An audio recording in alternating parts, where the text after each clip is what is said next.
आज जो हमारे गेस्ट हैं उनके YouTube के ऊपर एक नहीं, दो नहीं, 17 चैनल्स हैं और 18 मिलियन से ज्यादा सब्सक्राइबर्स हैं। उनका इंग्लिश में भी है चैनल, हिंदी में भी है और लैंग्वेजेस में भी है। उनके चैनल का नाम है Josh Talks. Please give an energetic and warm welcome Supriya and Shobhit.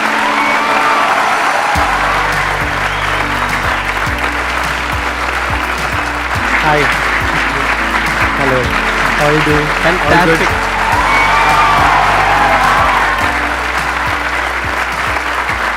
Please have a seat.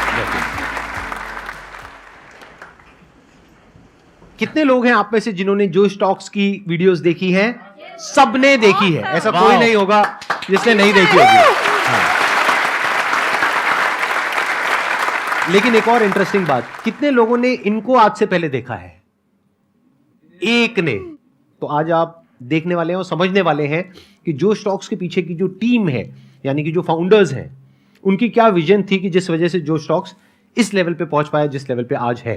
First of all, जब 2014 में हम जोश टॉक शुरू कर रहे थे, आपका the biggest motivational seminar ever was the most inspiring thing on the internet. And कई बारी हमने उसको शायद 5-6 बारी देख रखा है तब भी, और उसी की वजह से कहीं ना कहीं जोश टॉक्स हमने स्टार्ट किया था। अरे वाह, क्या बात है।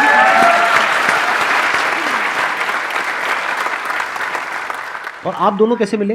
तो एक्चुअली हम लोग एक बर्थडे पार्टी पे मिले थे और वहां पे आपका डिस्कशन ये हो रहा था कि हम जोश टॉक शुरू करेंगे। एग्जैक्टली, देखो कितने कोई अजीब हो सकते हैं कि बर्थडे पार्टी पे भी दो लोग मिल रहे हैं और यही डिस्कस कर रहे हैं कि हम लोग आई थिंक 20 साल के थे। तो ये क्वेश्चन सबके दिमाग में आता है, राइट, कि करियर में आगे क्या करें, प्लेसमेंट्स के लिए बैठे या ना बैठे, खुद का बिजनेस शुरू करें या ना करें। तो हम लोग भी यही डिस्कस कर रहे थे कि सब लोग इतना कंफ्यूज्ड हैं और कोई एक प्लेटफॉर्म नहीं है जो लोगों को डायरेक्शन दे सके। एंड आई थिंक वो 1.5-2 घंटे बस हम एक दूसरे से ही बात करते रहे। उसके बाद काफ़ी सारी कॉन्वर्सेशंस वाइट बोर्ड सेशंस में बदल गई और फिर हमने एक अजीब सा लोगो बनाया पहला हमारा, जो एक्चुअली फ्लेम्स होती थी। तो हमने जोश को लिखा और उसके साथ आग लगा दी। एंड वी सेड कि बस यही करना है। आपको था शुरू से कि आग लगानी है। हाँ, ठीक है। Absolutely. आपने जो अपना ये चैनल शुरू किया था वो इंग्लिश में किया था, लेकिन आज की डेट में हिंदी वाला जो आपका चैनल है वो सबसे बड़ा है। उस पे ज्यादा सब्सक्राइबर्स हैं और इंग्लिश वाले पे कम है कंपैरेटिवली। हमने जब इंग्लिश में शुरू किया वो हमारा स्टार्टिंग पॉइंट था, लेकिन जो हमारी ग्रोथ हुई वो एक्चुअली हिंदी की वजह से हुई। फिर हमने 6 और रीजनल लैंग्वेजेस में लॉन्च किया, तो मराठी, तमिल, तेलुगु, मलयालम, पंजाबी, बंगाली। तो आज की डेट में जोश टॉक्स 10 लैंग्वेजेस में है। मुझे वो दिन याद है जो स्टार्टिंग वाले थे, इतना डर लगता था कि क्या कर रहे हैं, यूट्यूब चैनल बना रहे हो। और तब यूट्यूब बड़ा नहीं था जैसे आज है, तो किसी को समझ नहीं आ रहा। हम घर पे भी बात करो, बोल रहे तुम क्या कर रहे हो, मतलब ये क्या करने की कोशिश कर रहे हो। और जब स्पीकर्स को इनवाइट करना था तो बहुत ही फनी। तो हमारे फर्स्ट स्पीकर जिनको मैंने कोशिश की थी इन्वाइट करने की, वो थे पापा सीजे, जो एक बहुत ही बड़े कॉमेडियन, स्टैंड अप कॉमेडियन है। तो सुप्रिया और मैं क्या करते थे, उनके सारे शोज देख के ना कहाँ पे शोज हो रहे हैं वहां चले जाते थे। अब टिकट लेने के पैसे तो थे नहीं, तो हम क्या करते थे, शो के बाहर वेट करते थे। तो हम 4-5 शोज गए। जो 5वें शो गए ना, वो हो रहा था साइबर हब में, और बाय चांस उस दिन उनका असिस्टेंट नहीं आया था। तो शो के बाद उनको अपना 1-2 बैग खुद उठा के लेके जाने पड़ रहे थे और सुप्रिया में भाग के गए। हमने एक बैग पकड़ लिया और हमने बोला हम आपको गाड़ी तक ड्रॉप कर देते हैं, हम फैंस हैं। और वो 4 मिनट की वॉक में from the auditorium till dropping him to his car, we convinced him कि आप जोश टॉक्स में आके टॉक। क्या बात है।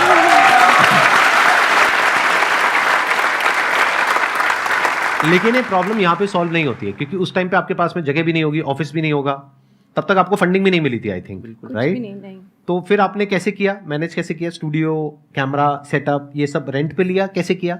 एक्चुअली मैं पहले इंडियन टीम के लिए साइकिलिंग करता था, तो मेरे पास एक साइकिल था जो प्रोफेशनल बाइक था, वो मैंने बेचा था। और सुप्रिया कुछ ट्यूशन लेती थी और क्लासेस लेती थी, तो उसने थोड़े बहुत पैसे बचाए हुए थे, तो हमने उसको जोड़ के पहला जोश टॉक्स ऑर्गेनाइज किया। कितने टाइम तक फंडिंग आपने अपनी जेब से लगाई थी? 1-2 इवेंट्स करने के बाद हम लोगों ने ना बार्टर स्पॉन्सर्स लेने शुरू कर दिए थे कि खाना कोई दे देगा, ऑडिटोरियम कोई दे देगा। बट 2020 में हमने एक्चुअली अपना पहला फंड रेज किया था इंस्टीट्यूशनल कैपिटल से। और आपने शुरू कब किया था? 15 में इनकॉर्पोरेट किया था। 2015 में आपने शुरू किया था। आपकी टीम कितनी बड़ी है? आई थिंक अब 200 लोगों के आसपास जोश टॉक्स में फुल टाइम बेसिस पे लोग फुल टाइम बेसिस पे जोश टॉक्स के। बट मैं कहना चाहता हूँ कि जितनी जोश टॉक्स एक कंपनी है, उससे ज़्यादा जोश टॉक्स एक मिशन है। And the reason that we started was because वो एक मिशन बहुत ही स्ट्रांग था। इनफैक्ट जब उस पार्टी पे सुप्रिया और मैं, बर्थडे पार्टी पे सुप्रिया में मिले थे, जो हम 2 ऑब्सेस्ड पागल जैसे लोग थे जो साइड पे बस बातें कर रहे थे कि हम देश कैसे बदलें। मुझे एक यूज़र ने फ़ोन करके मुझे बोला कि जोश टॉक्स ने मेरी लाइफ में क्रांति की है, revolution, and that was the mission of जोश। सो जितना एक वैल्यूएशन या एक फंडरेज मायने रखता है कुछ बड़ा करने का, उतना ही आई थिंक मायने ये भी रखता है कि वो संस्था हमने बनाई ही क्यों, उसका पर्पस क्या है इस दुनिया में। जो पहला प्रोडक्ट था वो शायद जोश टॉक्स था, जहाँ पर लोग आके अपनी कहानियाँ सुनाते हैं। ऑलरेडी जोश टॉक्स का एक सेकंड प्रोडक्ट है जहाँ पर इंग्लिश एक बहुत इंपॉर्टेंट पार्ट बन गया हमारी लाइफ का, वो इंग्लिश है, और फ्यूचर में जाके और भी चीज़ें होंगी वो सारी। और यहाँ पे सपना ये है कि हम वो सारी चीज़ें बनाएं जो इवेंचुअली एक यूथ को जाके अपनी लाइफ में सपोर्ट कर पाए अपना पोटेंशियल अनलॉक करने के लिए। तो कहीं ना कहीं हम बोलते हैं कि जो इवेंचुअल ड्रीम है वो ये है कि 10 साल के बाद अगर एक सिक्योरिटी गार्ड का बेटा उसके फादर को बोले कि पापा मुझे लाइफ में कुछ करना है, तो all the security guard should need to tell his son is all you need is josh, josh in your heart and josh on your mobile phone screen. Excellent.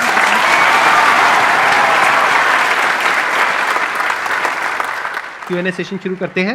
मेरा क्वेश्चन ये है कि जब आपने ये करना स्टार्ट किया तब आपके पास ऑब्वियसली काफ़ी सारी डिफ़िकल्टीज आई होंगी, फेल्यूर्स आए होंगे, तो आपने इस सब से कैसे डील किया? मैं इसको और थोड़ा एक्सटेंड कर देता हूँ क्वेश्चन को कि आपने अपनी पूरी जर्नी में जब तक आपने फंडिंग रेज नहीं करी थी तब तक सबसे बड़ी प्रॉब्लम कौन सी फेस करी? यानी क्या कोई ऐसा पॉइंट आया जब आपको लगा कि अब आगे नहीं हो पाएगा? आई थिंक आज भी वो पॉइंट्स आते हैं। तो ये ना बोलना कि सिर्फ पहले वाले दिनों में फेलियर होता है, आई थिंक हर रोज़ अगर आप एक बिजनेस चला रहे हैं रोज़ उतार चढ़ाव होते हैं और फेलियर तो बार बार ही आता है, बट वो फेलियर से डील करने की क्षमता बढ़ जाती है over time.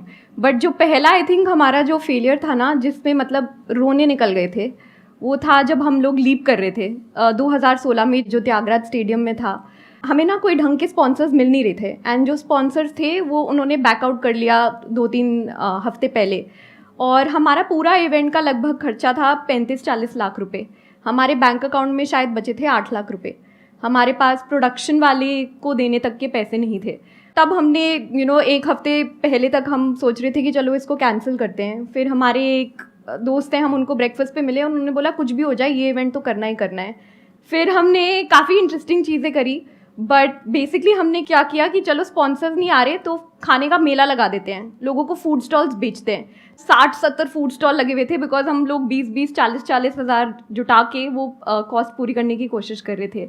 But I think एक चीज़ जो उससे ना उस पूरे दौरान मुझे एक बहुत बड़ी रियलाइजेशन हुई कि अगर आप किसी से मदद मांगो ना तो एक्चुअली लोग आपको मदद करते हैं। जो हमारे उस टाइम पे प्रोडक्शन वाले पूरा सेटअप था, उन्होंने आज तक हमसे पैसे नहीं लिए, बिकॉज जब उन्होंने जोश टॉक्स को देखा, जब वो वहाँ आए, उन्होंने ये एक्सपीरियंस किया, उन्होंने बोला कुछ नहीं होता, ये इट्स लाइक कि मैंने ज़िंदगी में कुछ अच्छा कर लिया and this is it for me.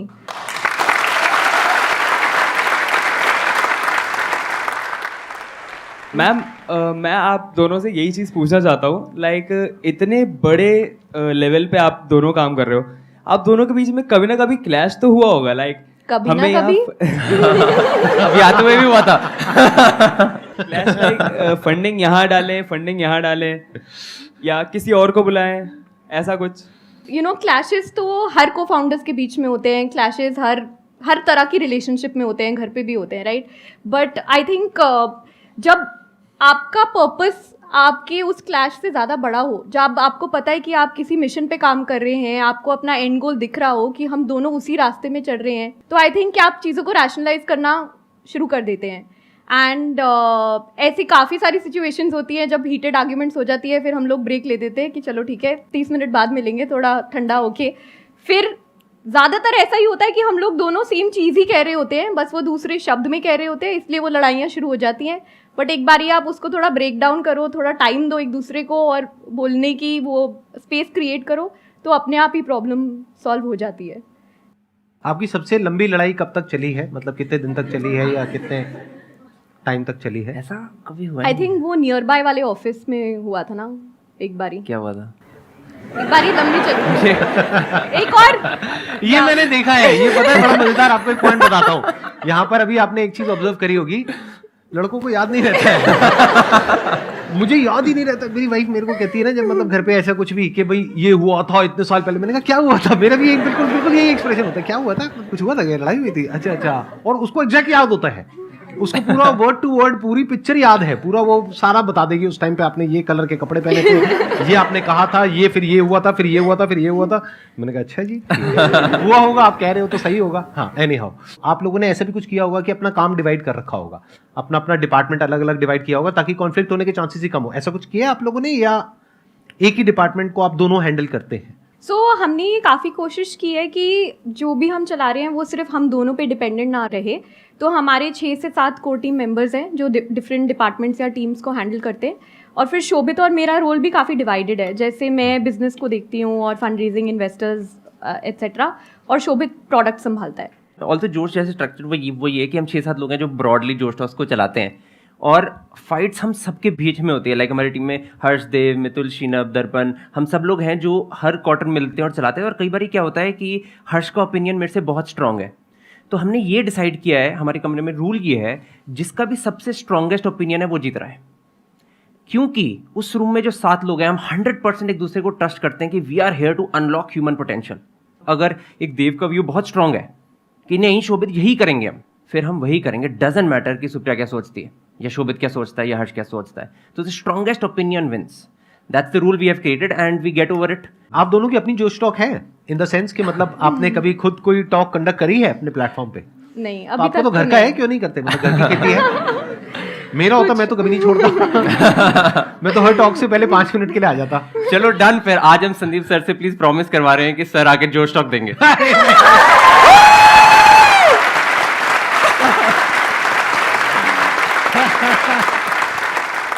मेरी प्रॉब्लम क्या है मैं बता देता हूँ, मैं क्यों नहीं जाता हूँ। क्योंकि आप में से कुछ लोगों को लगता भी होगा कि मैं कहीं जाता क्यों नहीं हूँ। उसके पीछे रीजन है कि मेरे को हर तरह के लोग हर जगह से अप्रोच कर रहे हैं। तो अगर मैं किसी भी एक भी जगह जाता हूँ तो बाकी लोग बुरा मान जाएंगे कि आप यहां क्यों नहीं आते हो। तो मैं सबको एक ही बात कहता हूं कि मैं कहीं भी नहीं जाता हूं। तो अगर मैं कहीं भी गया तो मैं गया। मेरा क्वेश्चन आपसे ये है कि मैं खुद सोशल मीडिया मार्केटिंग फील्ड में हूँ, एंड आप लोगों को जिस तरीके से इन्फ्लुएंसर्स को रीच आउट करना होता है, इट्स नॉट ईजी। जब शुरुआती फेज़ रहा होगा तब ईजी नहीं रहा होगा, बहुत ही मुश्किल रहा होगा, आप बहुत पीछे भी पड़े रहे होंगे जिस तरीके से अभी आप बता रहे हो। लेकिन एंड तक उस चीज़ को, डिटर्मिनेशन को आपने किस तरीके से मेंटेन किया? आई थिंक ये एक्सेप्ट करना चाहिए कि किसी भी चीज़ को करने के लिए हार्ड वर्क, मतलब मेहनत तो लगेगी, राइट।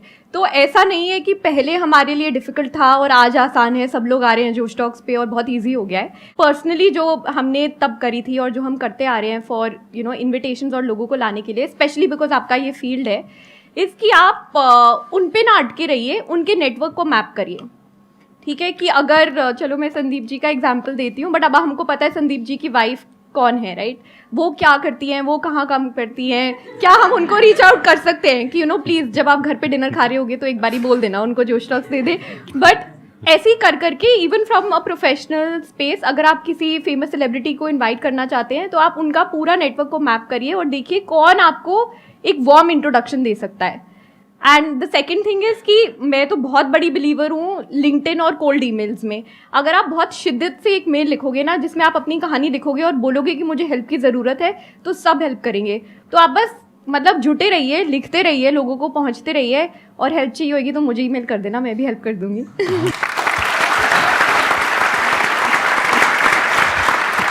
देखो मैं यहाँ पे थोड़ा सा ऐड करता हूँ कि क्या आसान होता है और क्या मुश्किल होता है।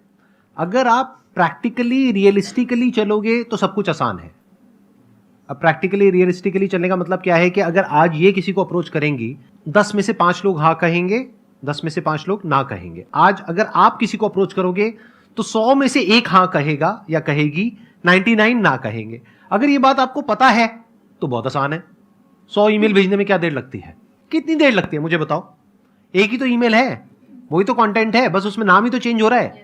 1 घंटा, 2 घंटा, 3 घंटा, 4 घंटा, इतना तो आप इंस्टाग्राम पे डेली टाइम पास करते हो रील्स देख करके। सही कह रहा हूं, गलत कह रहा हूं? तो क्या गया आपका? कुछ भी नहीं, 4 घंटे तो लगे। तो अगर आपको पहले से पता है तो आसान है। हाँ, अगर नहीं पता है तो बहुत मुश्किल है।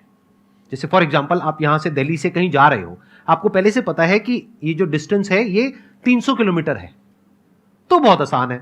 बट अगर आपको पता ही नहीं है कि वो कितना किलोमीटर है, तो हर 1-1, 2-2 किलोमीटर पे जाकर के आप रुक जाओगे। अरे आया नहीं, ये क्या हुआ, हम इतना दूर आ गए, हम 50 किलोमीटर आ गए, अभी तक नहीं आया। तो अगर आपके जो गोल्स हैं वो रियलिस्टिक हैं, प्रैक्टिकल हैं, तो सब कुछ आसान है। फिर अपने माइंड में आप बिठा सकते हो कि 100 ईमेल्स भेजना आसान है। जब मैं आसान है बोलता हूं, मैं ये नहीं बोलता कि आपने एक को भेजा और एक से रिस्पॉन्स आना आसान है, नहीं। 100 ईमेल्स भेजना आसान है, 100 पे भी रिस्पॉन्स नहीं आए तो 100 और ईमेल्स भेजना आसान है। और जब एक दो को आप अप्रोच कर लेते हो ना, तो धीरे धीरे एक नेटवर्क बनने लग जाता है। आज जैसे हमारा एक तरह का एक नेटवर्क बन गया है कि आज मेरे शो में जो भी लोग आए हैं, अगर उनमें से किसी की भी कॉन्टैक्ट डिटेल इनको चाहिए तो ये हमसे ले लेंगे, हमें किसी की कॉन्टैक्ट डिटेल चाहिए होगी तो हम इनसे ले लेंगे। तो बेसिकली एक नेटवर्क बन जाता है। जब आप किसी से मिलते हैं या आप उनसे कोई हेल्प लेते हैं तो आपको हमेशा दिमाग में ये ज़रूरी है रखना कि मैं उनकी कैसी हेल्प कर सकता हूँ या कर सकती हूँ, या मैं उनकी सहायता कैसे कर सकता हूँ। तभी एक रिलेशनशिप बनती है जो over a period of time last कर पाती है। ये नहीं है, क्या होता है ना, कभी कभी लाइक अभी काफ़ी लोग हम लोगों को भी मेल लिखते हैं, वो हमेशा होता है कि वो बस बिना किसी ऑब्जेक्टिव की हेल्प मांग रहे हैं या बिना किसी ऑब्जेक्टिव की चीज़ें मांगी जा रही हैं, तो उससे काम नहीं चलता। आप थोड़ा लाइक एक वेल डिफाइंड क्वेश्चन पूछो तो लोग आपको आंसर करेंगे। और हमेशा ये दिमाग में रखो कि इस रिलेशनशिप में मैं क्या वैल्यू ऐड कर सकती हूँ, इसको मैं क्या कैसे ग्रो कर सकती हूँ। Because at the end of the day everyone is just about relationships. जितना आप रिलेशनशिप को ग्रो करोगे उतनी ही सबकी तरक्की होगी। मैम मेरा क्वेश्चन आपसे है, तो मैंने खुद का अपना इंस्टीट्यूट स्टार्ट किया है अभी। स्टार्टअप में मेरा बिजनेस पार्टनर, मेरा जो पार्टनर है वो मेरा ब्रदर ही है। बट एक्चुअली होता क्या है कि सब जैसे आसपास के जो लोग होते हैं वो देखकर ये कहते हैं ये तो बहुत छोटी है, हाइट में छोटी है, ये वो, मतलब बहुत कुछ ऐसा होता है, सुनने को मिलता है, बट ये कुछ नहीं है। तो बहुत ज़्यादा ना डिप्रेस, मतलब ऐसा होता है कि कई बार हम सोचते हैं कि नहीं, इसको बंद कर देना चाहिए। इस फियर को हम ख़त्म कैसे करें, ये मैं जानना चाहती हूँ। मैं यहाँ पे आपका पॉइंट एड्रेस कर रहा हूँ कि आप हाइट में छोटे हो, ये है वो है। तो हम ना एक मीटिंग में गए थे और ये फेसबुक के ऑफिस में मीटिंग थी। व्हाट्सएप के सीईओ इंडिया आए थे और उन्होंने कुछ इनवाइट किए थे कुछ लोगों को जो अच्छा चला रहे हैं, व्हाट्सएप फेसबुक अच्छे से यूज़ कर रहे हैं। तो वहाँ पे बहुत सारे लोग थे फैंसी कपड़ों में, ये सारा कुछ। और वहाँ पे सुप्रिया और मैं भी गए और मैं साइड में बैठा था। मेरे को डर लग रहा था, इतने बड़े बड़े लोग हैं कमरे में। सब लोगों ने को कुछ बताना था थैंक यू करने के लिए व्हाट्सएप के बारे में या उनको बताना कैसे यूज़ कर रहे हैं। सब ने बोला और फिर एक बारी ना सुप्रिया की टर्न आई बोलने के लिए। सुप्रिया ने शायद 1.5 मिनट के लिए बोला सिर्फ, बट उस बात में इतनी डेप्थ थी, इलोक्वेंस थी कि उस व्हाट्सएप ने फिर इनवाइट किया सुप्रिया को मिलने के लिए। तो अगर आप में डेप्थ है ना, आप किसी की टेंशन मत करो, आप अपने आप पे फोकस करो, अपनी डेप्थ बनाओ और अपने आप को कॉन्फिडेंस करो कि आप कर सकते हो। जब टाइम आएगा ना, दुनिया देखेगी। आप कोई भी काम करेंगे ना तो क्रिटिसिज्म तो आपको मिलेगी। लोग बोलते हैं छोटे हैं, मैंने आज 4.5 इंच की हील्स पहनी हुई हैं। अगर उनको यही दिखाना है कि हाइट पे मैच करने से मतलब आपका जोश मैच हो जाएगा तो हम वो भी कर लेंगे। तो आप हमेशा अगर कोई आपको क्रिटिसाइज कर रहा है ना, उसको आप फेस वैल्यू पे लो। उनके अंदर की इनसिक्योरिटीज़ हैं जो वो आप में कमी निकालने की कोशिश कर रहे हैं, और ये हमेशा होता है। अभी तो आपने अपना बिजनेस शुरू करा है, जब आप इन्वेस्टर से पैसे मांगने जाओगे एज अ फीमेल तब भी आपको प्रॉब्लम होगी। फिर आपके पेरेंट्स बोलेंगे आप शादी कर लो, शादी के बाद बोलेंगे बच्चा कर लो। तो हमेशा ये प्रॉब्लम्स तो अब बढ़ने वाली हैं, तो इसको एक्सेप्ट कर लेते हैं और बस आप जुटे रहो। किसी भी बिजनेस को सक्सेसफुल होने में 7 से 8 साल लगते हैं ताकि वो सस्टेनेबल हो।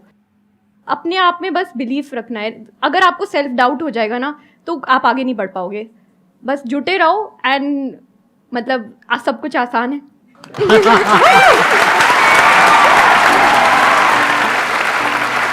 Thank you so much. Thank you so much. Thank you so much.